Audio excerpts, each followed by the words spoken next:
Eu quero saber de vocês, gente, como que foi a relação com os pais de vocês, né? Como que a vivência, a convivência com o pai de vocês afetou a maneira com como vocês se relacionam com a masculinidade hoje.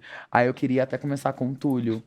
Ah, ótimo, ótima pergunta. Eu vou tentar não falar demais, mas enfim, que eu acho que ela também abre caminho para uma discussão que é bastante relevante e tem a ver com coisas que a gente estava conversando antes. Então, vou falar primeiro da minha relação.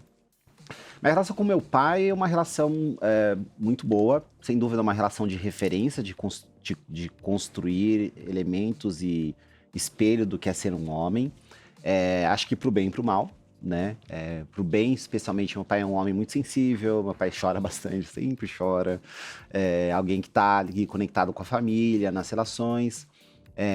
Pro mal, acho que também esse lugar que eu fui lidando, entendendo, né? Esse lugar de ser o provedor, de ser o arrimo, né? O arrimo da família, coisas afins. Que eu acho que é um lugar também de constituir. No lugar de pessoas negras, né? Meu pai, um homem negro, eu sou um homem negro. Esse lugar é sempre muito complexo, porque na estrutura histórica, né? Os homens negros, eles sempre, né?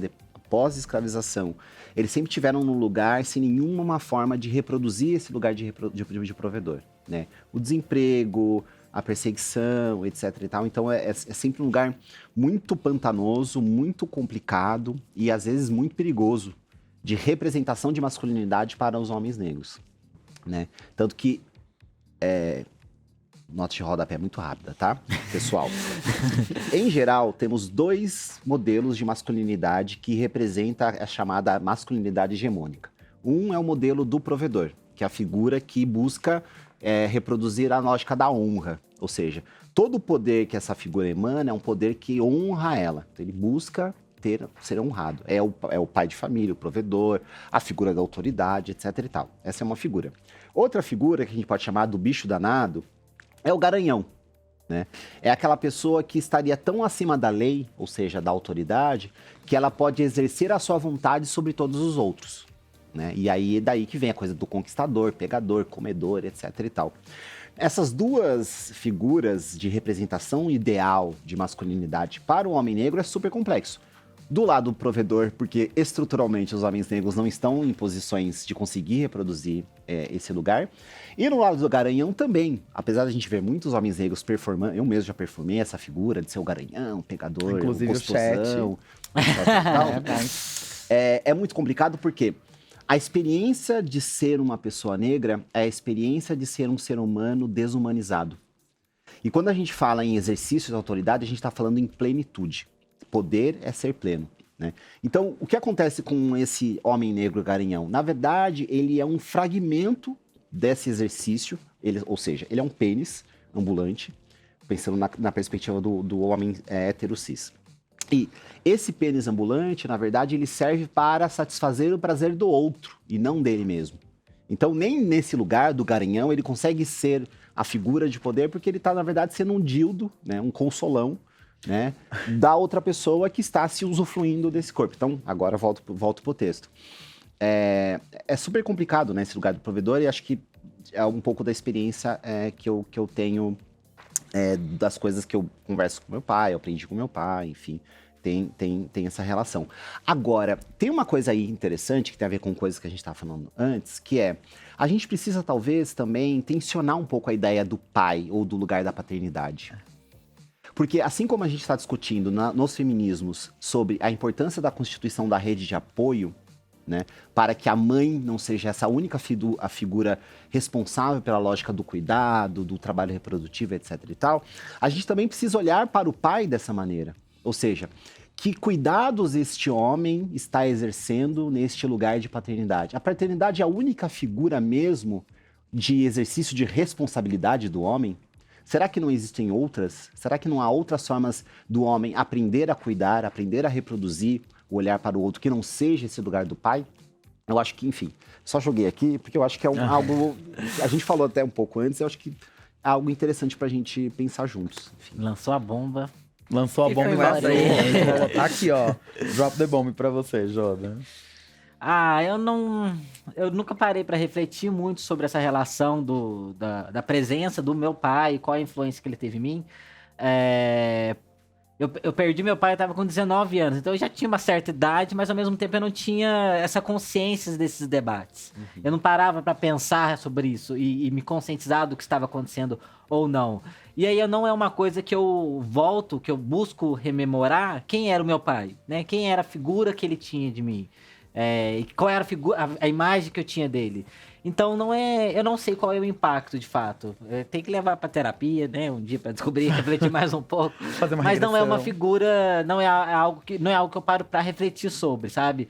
Para mim a família ela sempre foi muito a família construída, sabe? Essa coisa bem LGBT em que você começa a estabelecer vínculos com outras pessoas do que a família de sangue, sabe? Meu pai sempre foi muito presente, nunca tive muitas questões assim extremamente problemáticas com ele, mas também não era não sei refletir, não saberia dizer, né, qual é o impacto que ele teve em mim ou não.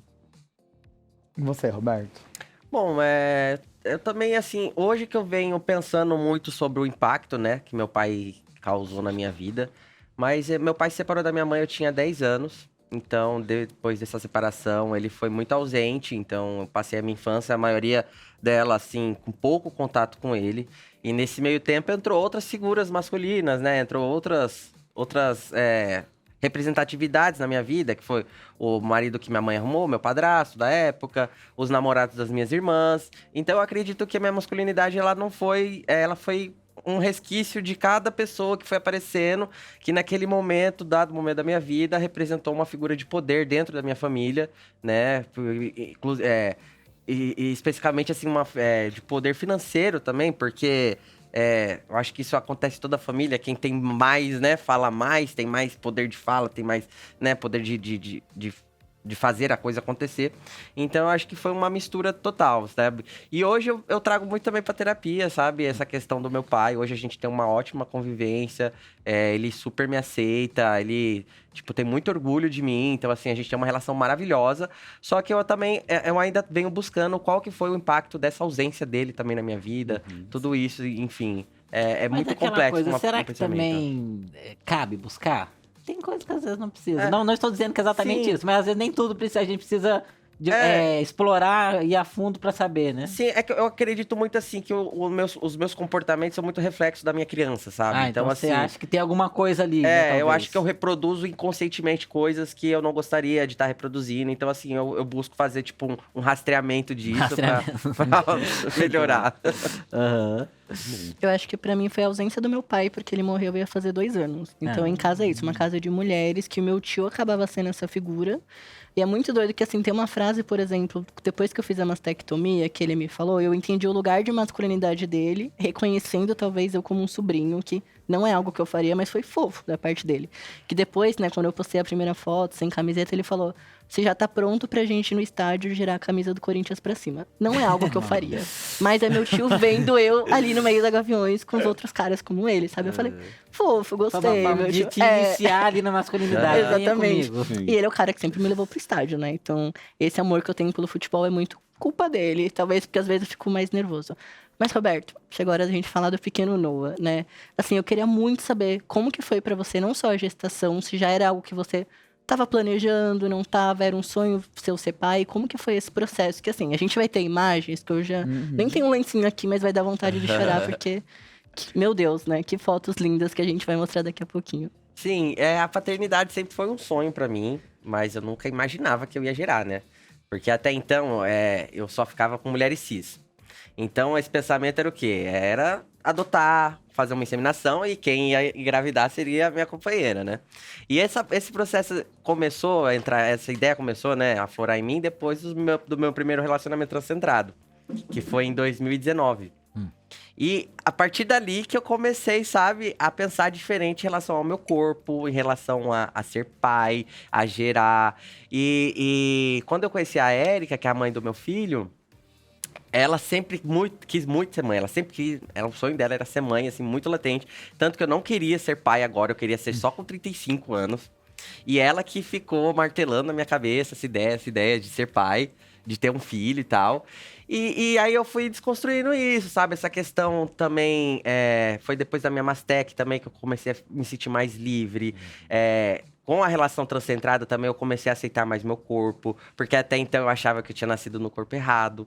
E daí eu falei, não, meu corpo é trans, é isso. Eu tenho um útero, eu posso engravidar, tem essa possibilidade de ter um filho biológico. E, enfim, não que de outra forma não seria, mas esse desejo, né, de gerar mesmo começou a vir depois disso. E foi planejado, o Noah foi um bebê planejado, então a gente procurou, né, o médico, a gente fez exames, e aí a gente teve que parar de tomar os hormônios, tanto eu quanto ela. E aí a gente ficou no processo de 1 ano e meio sem hormônios, assim, até conseguir engravidar. Demorou um cadinho aí. E daí aconteceu. E quando aconteceu, a gente já tava, tipo, tão saturado de esperar. Começou... E a falta do hormônio também. Fazia 7 anos que eu tomava testosterona. Então, ficar 1 ano e meio sem testosterona foi uma coisa muito louca, assim, gente. Eu imagino. Muito louca. Coisas novas começaram a acontecer, assim, na minha cabeça, nos meus sentimentos. E eu fiquei muito sensível, muito emotivo, muito louco. E daí eu falei, não, a gente já tava brigado, não quero mais, desisto desse projeto, quero voltar a tomar meus hormônios. Tanto que eu tomei, estando grávido, eu tomei uma dose Sem de saber. testosterona, Não sabia. porque eu já tava, tipo, Eita. não quero mais. E não tem como tá grávido, na minha cabeça eu não estava. E daí, como que a gente descobriu foi bem legal, porque... Me deu uma vontade louca a gente comer conserva. Tipo, pepino em conserva, nabo, cenoura, batata. E, tipo, uma vontade louca. Assim que eu fui no mercado, eu fiz uma compra de legumes e eu fiz potes e potes de conserva. Não, você ainda fez? Eu Você fiz. fez, eu amo. Eu compraria Uau. pronto, Não, eu né? comprei pronto, mas daí eu falei, não, agora eu quero fazer os meus. E eu fiz Meu um monte de Deus. pote de conserva, gente. E daí ela falou, não, isso não é normal. Não Tem é alguma normal. coisa errada. Ela foi e comprou um teste. E eu falei, não vou fazer isso, não tem como, que a gente já tava brigado, ela tava dormindo na sala, e eu dormindo no quarto, fazia dias. E daí ela falou, não, vou comprar, comprou o teste e deixa lá. Não, eu comprei aí, você faz se você quiser. E daí, um dia lá tomando banho, eu fiz o teste e Meu deu Deus. positivo. Meu Deus. E daí, já era. Aí tá lá, e eu ainda não queria acreditar, eu só fui acreditar, gente, depois que eu fiz a ultrassom. Que daí eu ouvi o coraçãozinho batendo. Ai. E daí Quem foi acompanhou isso. sua gravidez foi a doutora Ana Thaís, É. que é a nossa colunista. É. Né? A Em Ana? algum momento. Ela é nossa ela é nossa colunista colunista aqui. aqui. Nossa, que tudo. A Ana, ela foi consultora de amamentação Sim. da Érica, que a Érica amamentou o Noah, né? Meu Deus. Gente, Foi? que incrível. É. E como que tá sendo a paternidade, assim, depois? Porque antes, né, tudo aquela idealização de Sim. como vai ser. Mas depois A que vida é o real, vamos né? ver, aí a gente quer saber. Então, a gestação foi bem tranquila, assim, teve os meus picos, né? Enfim, mas foi muito lindo, muito gostoso. E daí, quando o Noah nasceu, veio essa fase do puerpério, né, gente? Porque é babado, assim, tipo, a vida muda, é uma Explica rotina pra galera o que é o maravilhosa. puerpério. Puerpério, gente, é assim quando o bebê nasce, então você passa aí 40 dias de puerpério, que é a adaptação, né? Da chegada dessa nova vida, dessa nova rotina. Então, você é privação de sono, falta de alimentação direito, a parte dos mamás. Então, tem que ter aquele horário de dar o mamar, de cuidado. Então, isso é uma coisa que deixa o nosso emocional, tipo, trabalhando no limite. Então, a gente fala que é puerpério porque realmente é a fase mais difícil depois da chegada de uma criança, né? De um recém-nascido. E a gente passou por tudo isso. É bem difícil, né? Cuidar dessa parte do recém-nascido. E foi tudo bem, assim. A vida se transformou numa loucura, mas acredito que pra melhor. Assim, sou muito feliz com a paternidade. E com 1 ano, a gente se separou. Eu e a Érica nos separamos. E hoje a gente cuida do Noah com guarda compartilhada. Então, é uma semana na casa dela, uma semana na minha casa. E super tá funcionando. Tipo, nas semanas dela também, quando ela precisa, eu fico com ele. E vice-versa. E a gente, tipo... Tá incrível. Agora começou a fase da educação, né? De educar ele. Ele começou a andar, interagir, entender, ter noção de perigo das coisas. Então, a gente tá em uma outra fase. Já pulamos essa fase do cuidado, porque quando é bebê, a preocupação é não engasgar, é dar comida na hora certa, essas coisas. Mas aí agora entra a parte da educação, né? Que daí é outra fase, outro desafio. E tá sendo incrível, assim. Eu acho que eu tô amando. A paternidade, pra mim, transformou minha vida. eu sou uma outra pessoa e eu faria tudo de novo. Paria parto normal, tá, gente? Ó, Parto normal. Foi o Liel que filmou. O não Liel foi? que gravou meu É. parto. Tem um documentário na UOL, chama Pai Eu chorei Grávido, tá no tanto com esse YouTube. documentário que eu não vou perdoar o Liel tão cedo. Nem você. É. E foi isso, gente. Assim, Ah, eu que pariria delícia. 10 filhos, gente, porque eu amei parir. Eu Ah, amei. então Pô. vai ter mais. Não, Vem mais, não tá? quero mais. Não Mas pra quero quem quer mais. 10, Mas A vai ter experiência 3, foi tá bom. boa, eu pariria 10, mas eu não quero mais. Não é filho único. Não vai, não, então não pretende dar um irmãozinho, uma irmãzinha, Olha, irmãzinha. eu tenho vontade, sim, de ter uma menina, mas adotar. Eu quero, Aham. eu adotaria uma criança já maior, sabe? De A 5 anos fábrica pra fechou, cima. então. Mas pra gestar, não quero mais, não. Amo, não pariria pararia. 10 vezes. Mas olha, Mielo, não. sabe... Não nessa vida. Não nessa vida. Sabe por que não faria? Por causa do parar dos meus hormônios novamente, sabe? O processo é muito exaustivo, muito desgastante para uma pessoa trans, entendeu? Se fosse uma mulher cis, é só engravidar e seguir a vida. Não, pra gente ter que parar tudo, é um rolê muito grande, então por isso que eu Tinha não que ter faria de novo. aproveitado, nem então, na sempre época é- e fez já mais. fazia. Já ter, né, emendado um outro, né? É, Meu nem Deus do sempre céu. vai ser tão simples também pra uma mulher cis, mas tem aí É uma- isso, lógico, sim, um gente. Eu me pouco expressei mais, errado, é. mas é essa questão mesmo desse rolê da hormonização, Sim, entendeu? sim, é uma Não, grande mas questão. inclusive- Impõe uma camada de dificuldade em termos de A mais. hormônios, do corpo. A mais, Exato. é isso, é. Que Exato. gerar não é fácil mesmo, gente. Independente se é homem, se é mulher. Gostei, Não, é mas fácil. acabou. E vocês? Eu quero saber de vocês, da galera aqui de casa, se vocês vão me dar sobrinho ou não. E aí, Jonas? Mas pra vai mim, ter o bebê ou não ponto vai? principal, só falando rapidinho, é justamente isso, parar a hormonização.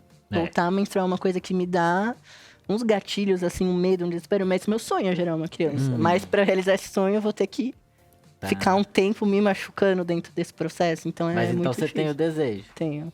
Mas Ainda mais você depois. se vê fazendo isso em algum momento? É que eu já tô com 32 anos, não? O relógio tá correndo contra É, o meu corpo então tá na- também. Eu não tenho Ai, muito tá vindo, tempo. Então aí. Não, não tá isso.